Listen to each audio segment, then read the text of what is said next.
Hey, my name is Stix and welcome back to your weekly Gacha recap, a video series where I cover the latest news, the latest drama, the good, the bad, new releases, beta tests, pre-registrations, all in one very easily digestible format. If this is your first time here, consider subscribing to the channel. Hit the little bell notification so you remain up to date with every single thing that I post. That way you don't miss out on anything important. With that being said, let's go ahead and jump right in because we have a lot to talk about.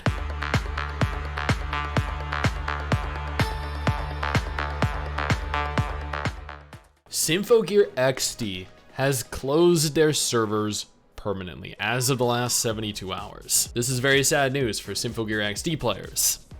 All three of you. I also want to take a moment here to point out that this XD makes this shutdown seem kind of cheerful. As in, Symphogear has closed their servers permanently. Yeah. Brave 9 Story is also shutting down on February 29th, 2024. Brave 9 Story has, I think, if I recall, been replaced by Brown Dust 2, so this was kind of expected given nobody really plays the game or likes the game, yet surprisingly everyone seems to really like Brown Dust 2, which I'm sure has absolutely nothing to do with the characters or the character animations. Genshin Impact managed to make $5 billion faster than any other previous game. This is purely mobile. If we factor in PC sales, this is boosted to probably over 10 billion.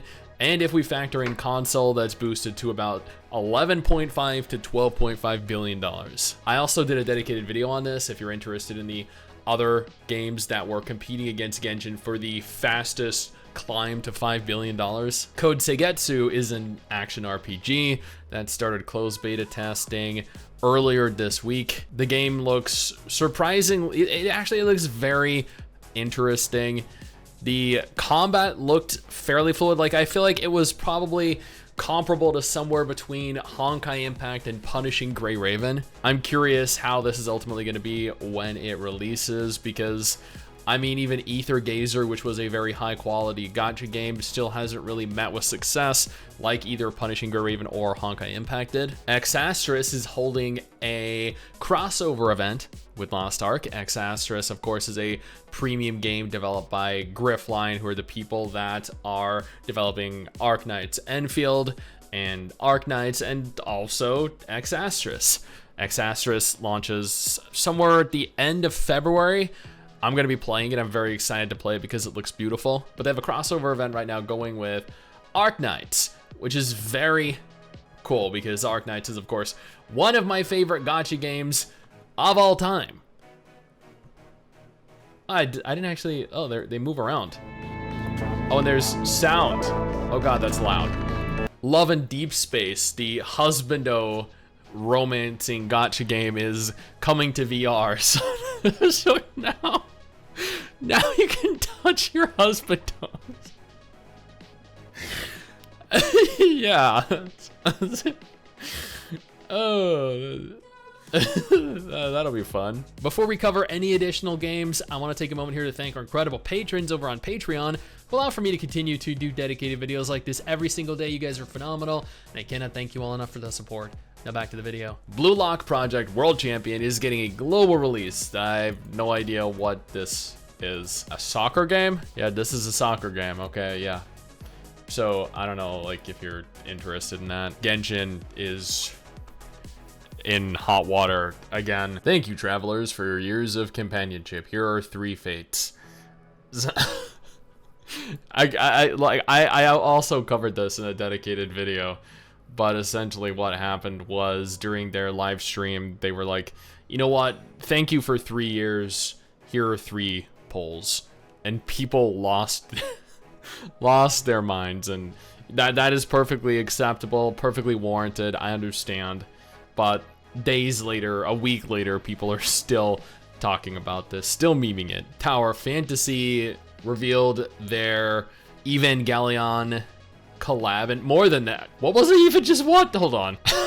Well, we know what their focus of this collab is, and you know, it's evidently Asuka's very large personality, or maybe kind of a lack of personality rather. Asuka is a weapon that you can pull for in the game, and they have revealed the trailer for her character, evidently. And I see two very good reasons to pull for her. Sword of Conlavaria. Oh my god, like the amount of, I'm sure if you guys have been watching my channel for the last month, you've seen me mess up the name of this game every single time I've tried.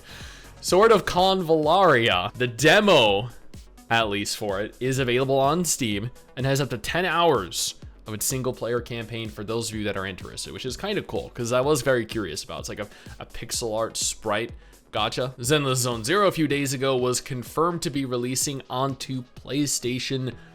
Oh my god. Oh my god. I didn't know she was packing such a large weapon. Holy dude, a lot of people might not have really had that much fun in Zenless, but that right there, those are weapons of mass destruction. I'm sure will be a focal point of player interest. For those of you that weren't aware, One Punch Man World launched just a couple days ago. I covered this in a video titled Why You Should Avoid One Punch Man World, and the main reason is the horrific gacha that requires you to pay anywhere from $40 to $60 to obtain an SSR character, with gacha rates that are 0.3%. 0.3% for an SSR character. And that SSR character is also shared with an SSR weapon. So like this is some of the worst gacha I've ever seen. But beyond that, like a lot of people are very upset with this, and a lot of people have trashed the game and are not going to play the game due to this. But beyond this ridiculous manner and the ridiculous gacha rate, in game there is a $1,000 SSR character pack, 90% off. Originally $1,000. You pay $1,000, you get this character, a character. It only costs $1,000. That's breakfast, lunch, dinner for myself, for my wife, Mrs. Stix, every day for the next month for one character. What? This studio really knows how to reward their players for their dedication. If you want to know more and see more, I urge you to go ahead and check out my video on this. The Scroll of Spirits, which is a 2D turn-based gacha, started closed beta testing just last week, and it runs through February 4th. This game actually looks okay. I'm curious to see what comes of it. I'm also hoping to maybe get into the next beta test. Atelier Reslariana has lowered the banner rates by 50% for global on their first limited banner, which is good news, especially given I did a dedicated video on the game titled Why You Should Not Avoid Atelier Reslariana. And the characters were definitely a very large reason why. And finally, for whatever reason, the latest Love Live game, Miracle Live, which is going offline May 31st. They already announced their shutdown of the game before it launched, has now launched. So if you want to play the game briefly before they shut it down, go right ahead. Now that is it. That is everything that mattered to me over the course of the last week. Now, if none of these games are of any interest to you, absolutely no problem. I got you covered with 2 different videos on screen right now that might be more up your alley.